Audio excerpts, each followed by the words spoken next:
When you think of a Zelda story, adventure, heroism, and triumph might be some of the obvious themes that come to mind.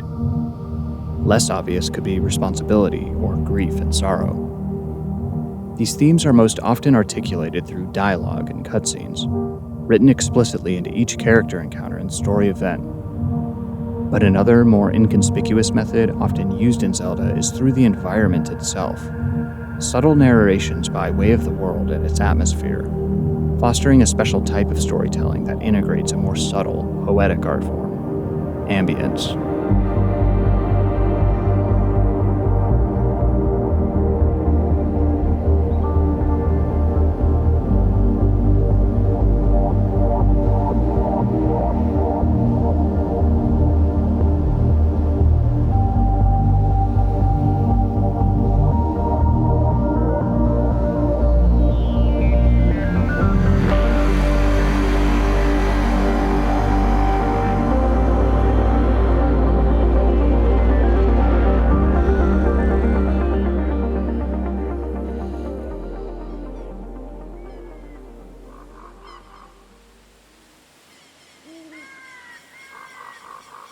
Ambience can be defined as the character and atmosphere of a place. It isn't always easy to pin down what either of these traits really mean because they're more abstract or emotional in substance. It's essentially how a place feels.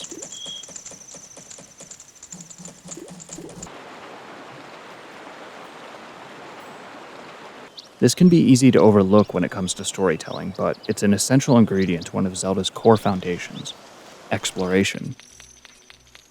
A principal feature of the series, one that demands fascinating and immersive environments to organically stimulate it.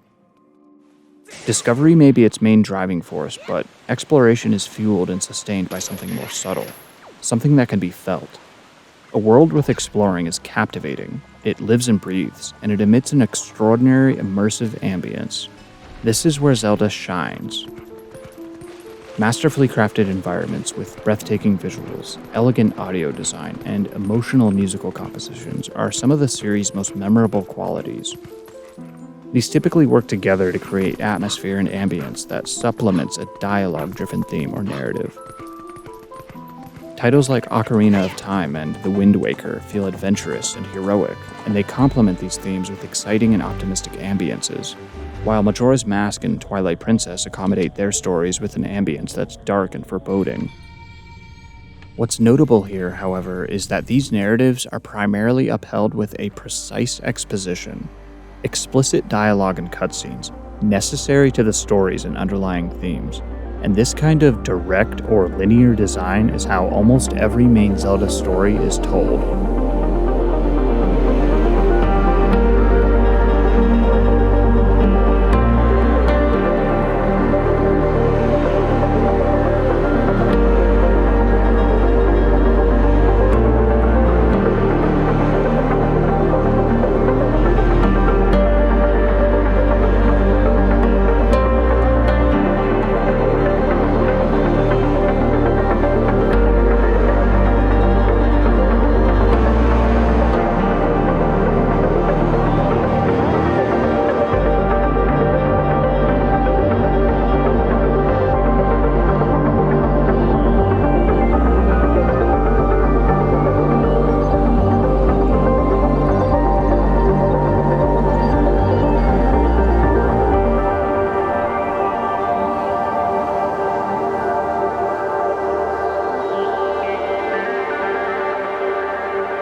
It's no surprise that Breath of the Wild is often described as immersive in journalism and discussion boards, using terms like alive and realistic to describe the world, as well as praising the game's rich audio design and minimalist soundtrack. These features play into creating Breath of the Wild's nearly unrivaled ambience, a critical storytelling pillar that makes this title feel the way that it does. While more traditional components like character interactions and cinematics are still very much present, they are largely optional, and some of Breath of the Wild's most powerful underlying themes are experienced through its ambience and atmosphere.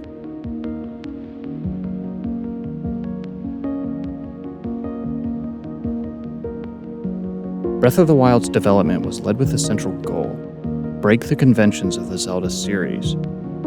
This ultimately laid the groundwork for one of the most interactive and immersive environments the Zelda community would ever experience.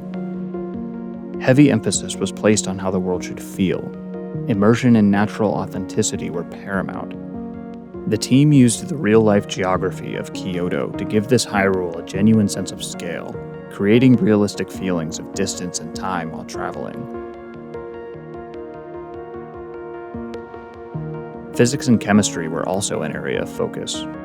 Boulders can be pushed down hills, fire will spread and create updrafts. Metal attracts lightning and rain will flood plains and lowlands. The painterly art style was chosen so the world could feel realistic without losing the fantastical qualities that make Zelda adventures distinct and mysterious.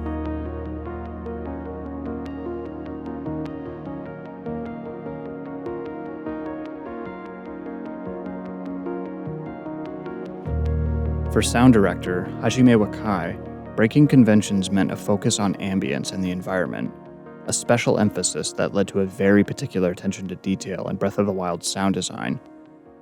Link's footsteps, for example, were considered an important part of expressing the natural environment, and the audio team were meticulous in creating those sounds to reflect this, going as far as producing separate recordings for different footwear, surfaces, and even the different walking and running speeds.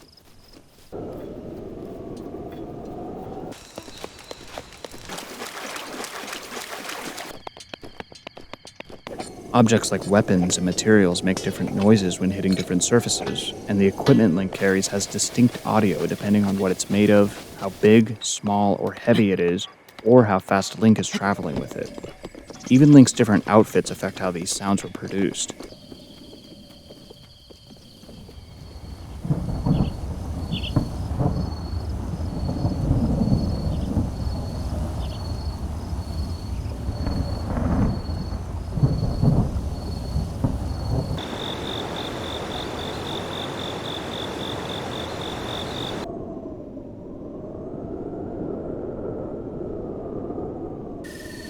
The world feels real because it sounds real, and a world that feels real begs to be explored.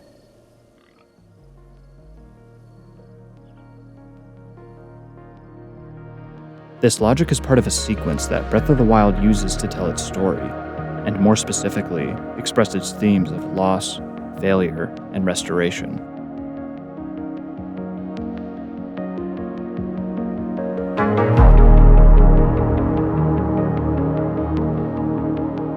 These themes can be understood plainly by speaking with other characters, watching cutscenes, or reading dialogue. They can even be experienced by traveling through and exploring the world. But to feel these themes requires more, and this goes back to sound design, not just in a tangible and pragmatic sense, but an emotional one.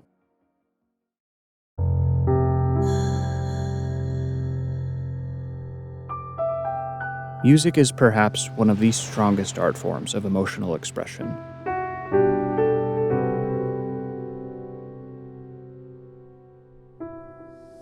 It is an immensely powerful tool that, when used appropriately, can transform a simple creation into a crowning masterpiece.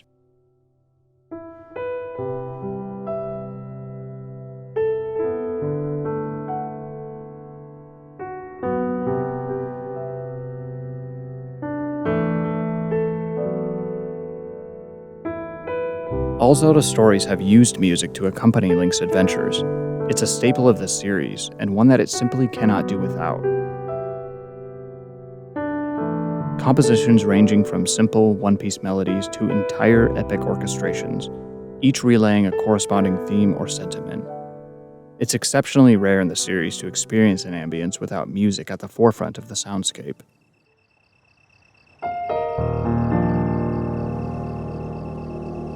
However, in breaking conventions, music composers Manaka Kateoka and Yasuaki Iwata wrote the Breath of the Wild score using a much different approach. Wakai stated in an official interview that, even from the very start of development, the focus was on ambient sounds rather than excitement-building music, in order to add authenticity to the environments and scenery.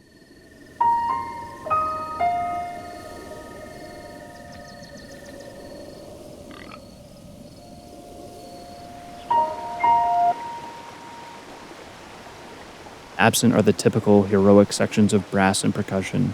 The soundtrack is subdued and gentle.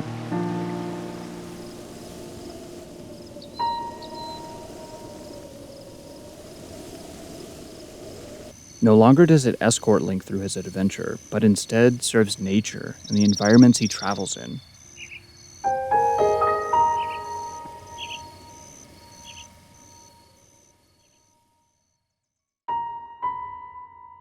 In a series first for Zelda, the primary instrumentation throughout Breath of the Wild is the piano, channeling the melancholic and introspective ambience that is vital to this Link's story.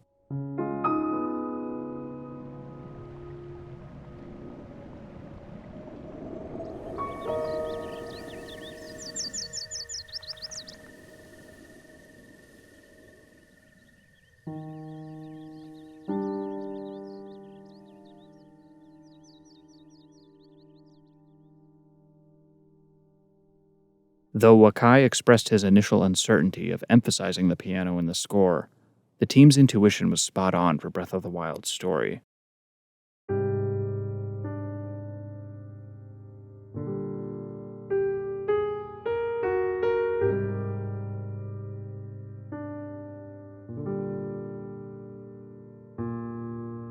Link's heroic adventure to a final epic showdown with Ganon has already happened. We missed it a long time ago, and Link lost. The champions lost. Zelda lost, and Hyrule lost.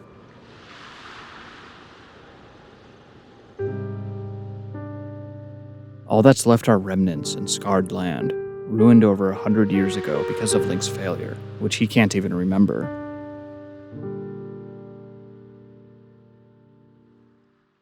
Traversing this Hyrule isn't heroic or adventurous. It's mournful and desolate. It's thoughtful and reflective. Link's emotions aren't communicated through dialogue, they're expressed through music.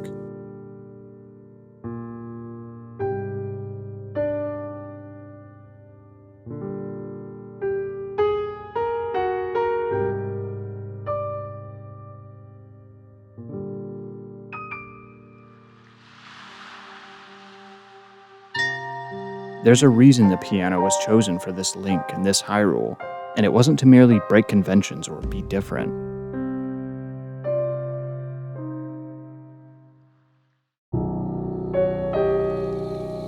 Piano music is known for its solemn nature, and having it stand alone in many cases helps convey this heavy solitude that Link experiences in this story.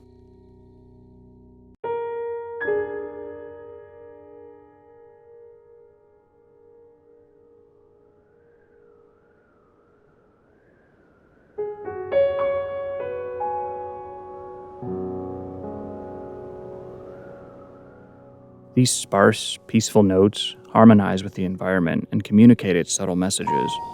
They evoke nostalgia and sentimentality.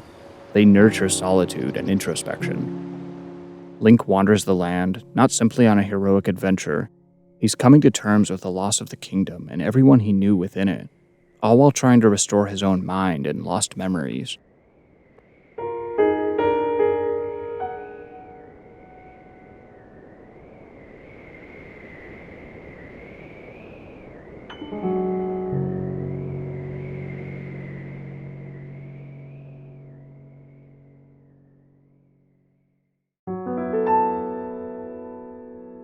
Upon discovering the Temple of Time, it isn't immediately clear whether or not Link's memory of it is intact. Listening carefully, however, reveals intimate, fragmented traces of the once iconic monument's melody playing softly and scarcely.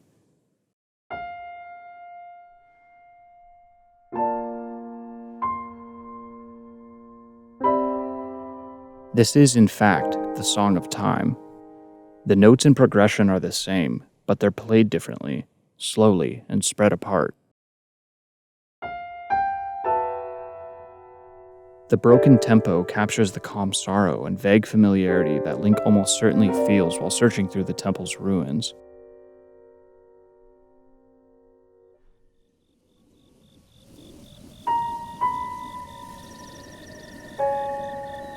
Link's lonesome journey across the broken world is similarly felt. A solitary piano plays intermittently as his only companion.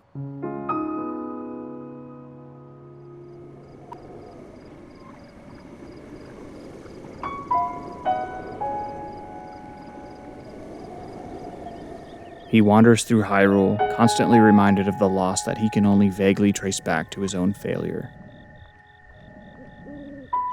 A massive, expansive land with very little in the way of civilization. Left with only a handful of timid, minimally populated towns, still recovering a century later.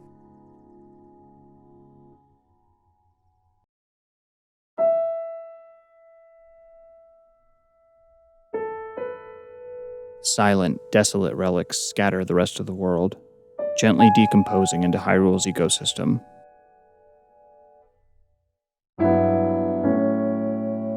As nature reclaims what was once hers, the sounds of life and the environment overtake the ambience. All that remains, a singular, softly spoken instrument, mourning peacefully in perfect harmony with the broken ruins and Link's similarly broken memories.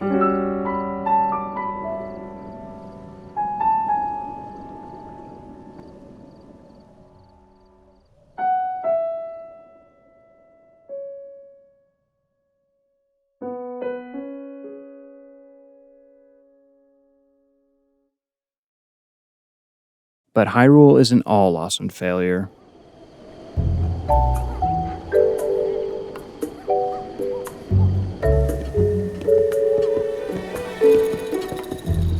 While towns and villages are few and far between, those that do remain are full of life and promise.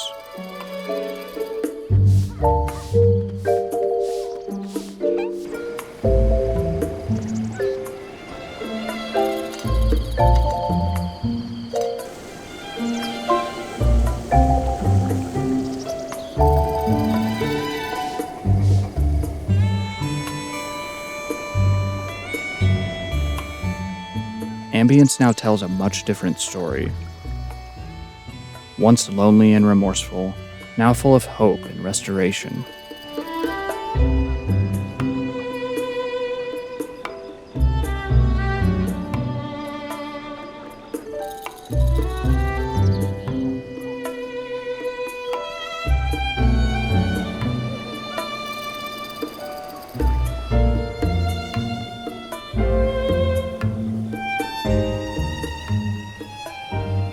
Compositions within towns are complex and multi-layered.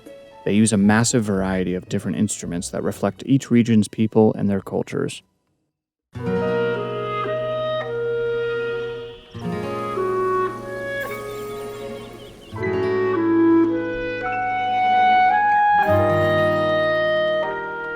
The solemn, lonely piano is rarely, if ever, the central focus of any of the town's themes.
These areas, full of people and vitality, represent positive determination, recovery, and life, sanctuaries from Link's ruminations and conveyed beautifully through music.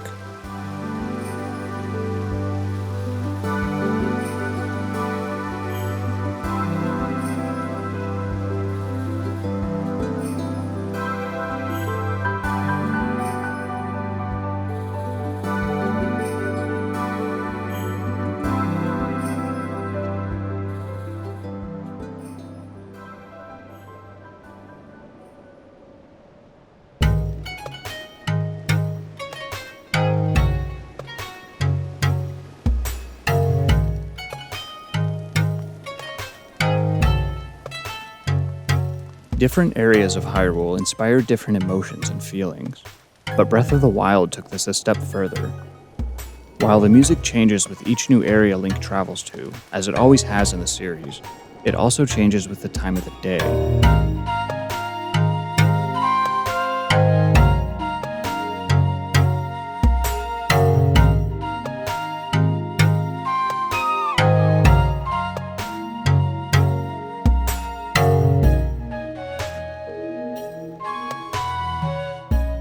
Nearly every theme in Breath of the Wild has a day and a night version, and some even have transitionary segments written specifically for when the time change occurs.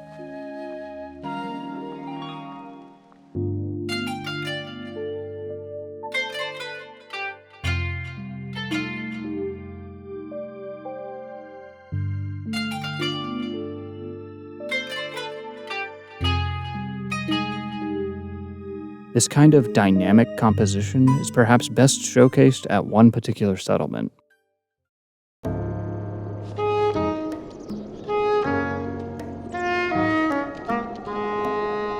Tarrytown, a monument of Hyrule's recovery. This settlement is actually constructed during Link's adventure, one of, if not the only new town to be established post-Calamity.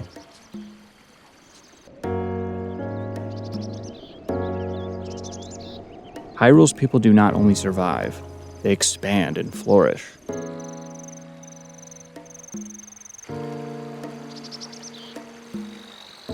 This unique story of healing and perseverance is beautifully reflected by its similarly unique music.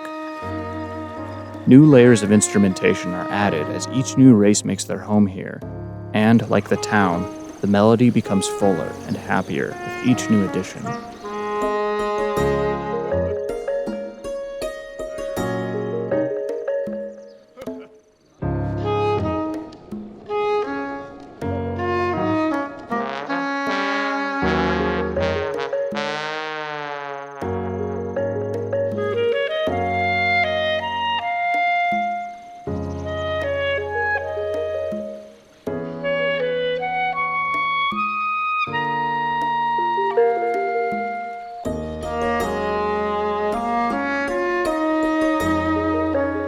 This kingdom can recover, and perhaps become even more united and prosperous than it ever was before.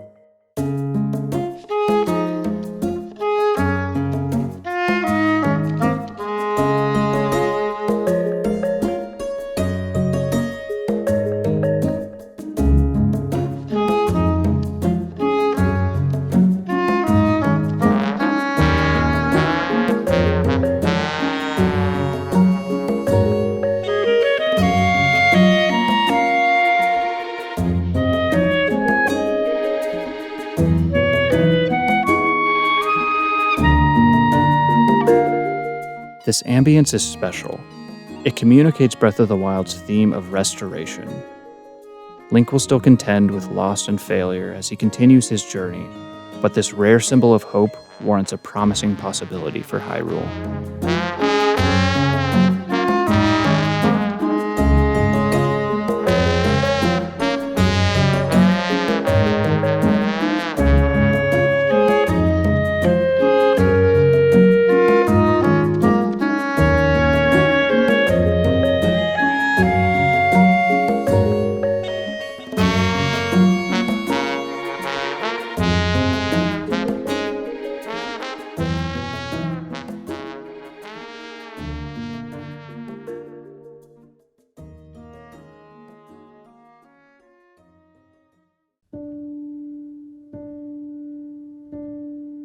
Writing such complex and sentimental compositions was no doubt an enormous task, accomplished by some of the most passionate talent in the world.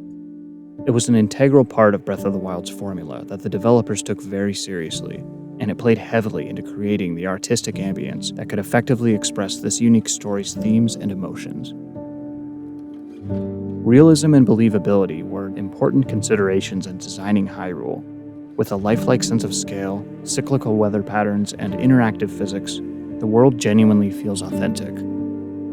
But its sound design, music, and ambience brought it to life, expressed its emotions, and gave it its own voice to tell a story.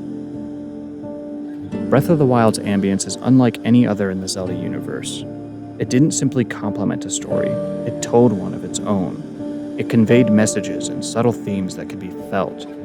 It elicited emotion and spoke for a character who never uttered a word. It nourished eternal exploration, immersing adventurers and inspiring discovery, not just of items and secrets, but powerful emotional experiences. It breathed sentience into the most expansive and dynamic environment in the series, and it broke conventions with its intricate design and distinguishing compositions. And as the Zelda series concludes Breath of the Wild's final chapter as its premier open-world title, its successor will build upon its extraordinary achievements into a new era of exploration, discovery, and ambient storytelling.